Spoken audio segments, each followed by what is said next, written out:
Pessoal, hoje vamos entender como é que a gente consegue calcular o raio da curva da Terra, né? O raio da Terra, sem tecnologia, apenas usando o nosso conhecimento de trigonometria e um pouquinho ali da nossa esperteza, tá? A ideia é o seguinte, esse problema já é bem antigo, tá? Isso foi resolvido por volta ali do século 3 antes de Cristo por um cara chamado Eratóstenes, né? A ideia foi o seguinte, Eratóstenes conhecia que lá no Egito, numa cidade chamada Ciena, tinha um poço e durante o solstício de verão, ou seja, quando o sol estava ao meio-dia ali em cima da nossa cabeça, né, literalmente, lá em Ciena, nesse poço, não aparecia nenhuma sombra olhando dentro dele. Já numa cidade próxima, chamada Alexandria, no mesmo horário, na mesma situação, existia uma sombra em um poço lá. Tá? E aí isso despertou a curiosidade de Eratóstenes. Ele disse o seguinte, como é que pode, cara?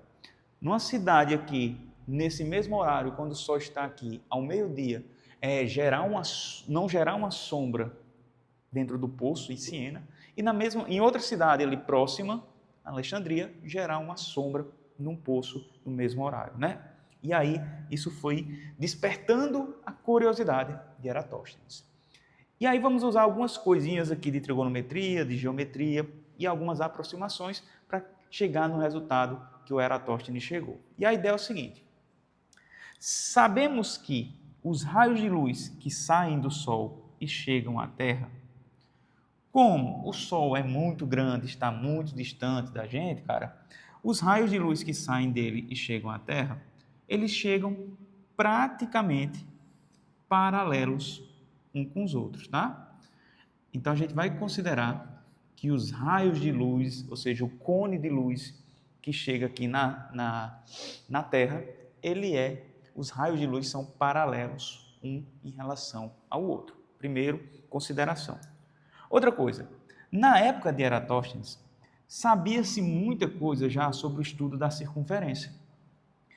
Sabíamos que uma circunferência ela é definida através de um raio, onde o raio precisa de um ponto central e todos os pontos que estão à mesma distância desse centro, a gente chama isso de circunferência, tá? Sabia-se também, na época, que pegando essa circunferência e dividindo em 360 partes iguais, a gente ia chamar essa divisão, cada pedacinho dessa divisão, de grau. Então, a circunferência era dividida em 360 graus, 360 partes. Sabia-se também na época que o perímetro de uma circunferência era proporcional ao raio, certo? E essa proporção era dada por 2π, né? O perímetro é 2πr. E aí a gente vai avançando nos estudos. O mais interessante é que as contribuições do Eratóstenes não foi só provar que o raio da Terra tinha um valor, mas também provar que a Terra não é plana, cara. Porque qual foi o pensamento dele aqui, ó? Se a Terra fosse plana, vamos pegar dois pedaços de madeira, duas estacas, e colocar uma em Siena e outra em Alexandria. Se a Terra é plana, todos os raios de luz que vão chegar paralelo nas duas cidades, no mesmo horário, não pode gerar sombra, porque esses raios de luz estão chegando perpendicular à superfície, né? Então não vai gerar sombra. Como se tivesse uma lâmpada aqui ligada em cima da minha cabeça, não tem como gerar sombra ali, tá? Essa era a ideia dele. Mas ele sabia da situação dos poços de Siena e de Alexandria, que em Alexandria tinha sombra no poço no mesmo horário que em Siena. Então ele concluiu o seguinte, cara, só existe uma possibilidade para que isso aconteça. Se não tem sombra em Siena e tem sombra em Alexandria, e os raios de luz que chegam paralelos um ao outro, é porque tem que existir uma curvatura na Terra para gerar essa sombra aqui em Alexandria.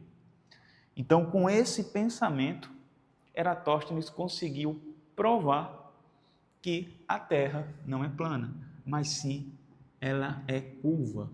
E na época de Eratóstenes, a Terra era considerada uma esfera perfeita, né? Então vamos aproximar isso daqui para uma circunferência perfeita, tá certo? Então essa foi a primeira contribuição do Eratóstenes, provar para a gente que a Terra, na verdade, cara, ela é curva, né? Ela não pode ser plana, porque se fosse plana, não tinha sombra nessas duas cidades ao mesmo tempo, tranquilo? E aí a gente parte para a ideia dele de calcular o raio de curvatura da Terra, que era o seguinte. Vamos pegar essas duas estacas em Siena e em Alexandria, certo? E vamos imaginar que a gente prolongue ela até o centro da Terra, não é isso? Só para a gente ver a curva acontecendo aqui, ó. Então tem o centro da Terra, aqui tem um raio da Terra, que é o nosso objetivo para calcular ele. Os raios de luz que vêm do Sol em direção à Terra chegam paralelos um ao outro, não é isso? E vamos prolongar esse raio de luz aqui que passa na estaca lá em Siena. Por quê? Porque conhecendo o tamanho da haste e conhecendo a sombra que ela está gerando aqui, ó, eu consigo determinar qual é esse ângulo aqui. Usando um pouquinho de trigonometria, né? Ó, a gente pode vir para cá e dizer o seguinte: se eu tiver a altura da minha haste e conseguir medir o tamanho da sombra, eu consigo calcular quem é esse ângulo aqui, ó. Certo? Bom, como? Podemos usar uma tangente aqui, né? A tangente do ângulo é o cateto oposto sobre o cateto adjacente. Claro, não se sabe ao certo se Eratóstenes usou esse método para calcular esse ângulo. O que a gente sabe é que ele calculou esse ângulo e esse ângulo deu aproximadamente 1 sobre 50 partes da circunferência. Tranquilo?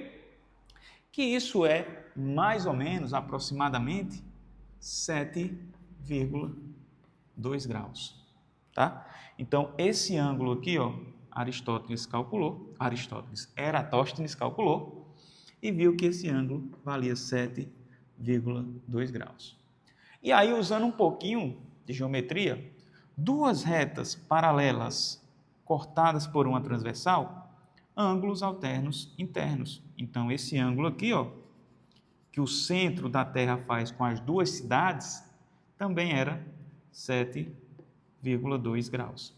Show?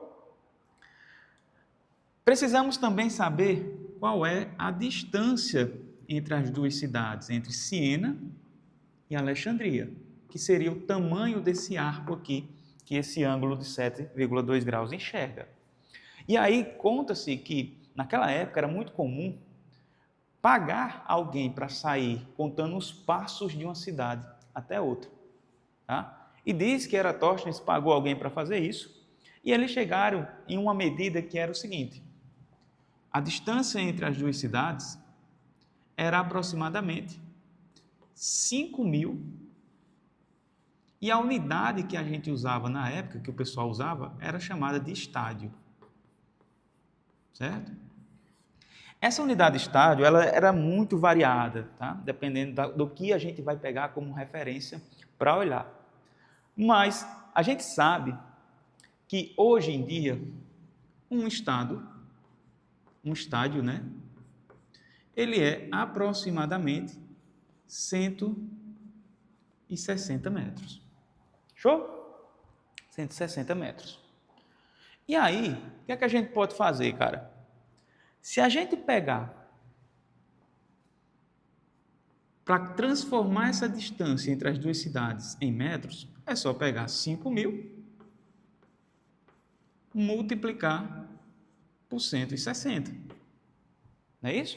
Cada estado vale 160 metros, então eu tenho ali que 5.000 estádios vai valer 160 quilos, ou seja, isso daqui vai dar 800.000 metros ou 800 quilômetros, tá bom? Então a gente conseguiu calcular, Eratóstenes, né, conseguiu calcular a distância entre as duas cidades, 800 quilômetros, Tranquilo? 800 mil metros. Boa. E agora o que foi que ele fez? Uma regrinha de 3, cara. Ó, se eu sei que 7,2 graus equivale a esse comprimento de arco, 800 quilômetros, o perímetro total da minha circunferência tem 360 graus. E aí você vai tirar aqui o seguinte, ó, que o perímetro total da Terra vai ser o quê? 800 quilômetros vezes 360 dividido por 7,2. Fazendo essa continha, cara, a gente vai chegar num perímetro aproximado de 40 mil quilômetros. Ou seja, se vocês medirem o perímetro da Terra, né, sair andando em cima da Terra aqui, ó, de uma ponta até outra, dar a volta, o perímetro, a distância que você vai andar é 40 mil quilômetros. Tranquilo? Só que a gente não quer o perímetro, a gente quer o raio. Mas se a gente conhece o perímetro, dá para calcular esse raio. Então, conhecendo o perímetro, 40 mil quilômetros é igual a 2πr. É o raio da Terra. E aí essa continha, pessoal, raio da Terra vai ser 40 mil dividido por 6,28. Isso vai dar aproximadamente 6.370 quilômetros. Esse foi o resultado aproximado que Eratóstenes chegou. Cara, só com uma sombra, 2 pedaços de pau e o conhecimento que ele tinha de geometria e trigonometria, cara. Não está longe. A gente sabe hoje que o raio da Terra médio, ele é aproximadamente 6.378 quilômetros. Então, perceba a precisão que o cara teve apenas com 2 gravetos e um conhecimento de trigonometria, cara. Tranquilo? Então, foi dessa forma que Eratóstenes conseguiu provar que a Terra não é plana, calcular o perímetro da Terra e calcular qual é o raio médio da Terra, certo? Mas a maior contribuição de Eratóstenes, com certeza, não foi só isso, foi mostrar que com algo que a gente talvez não tenha utilidade prática, colocando em perspectiva, usando em outro contexto, será muito interessante para a gente. Quem diria que conhecendo um pouquinho de geometria, de trigonometria, 2 pedaços de graveto, o cara conseguiria calcular o raio da Terra. Perceba, não foi a intenção dele estudar geometria para calcular o raio da Terra. Então, muito daquilo que a gente estuda agora, talvez não faça sentido para a gente, para aplicar agora, mas em algum momento vai fazer sim. A ideia é tornar você cada vez mais inteligente.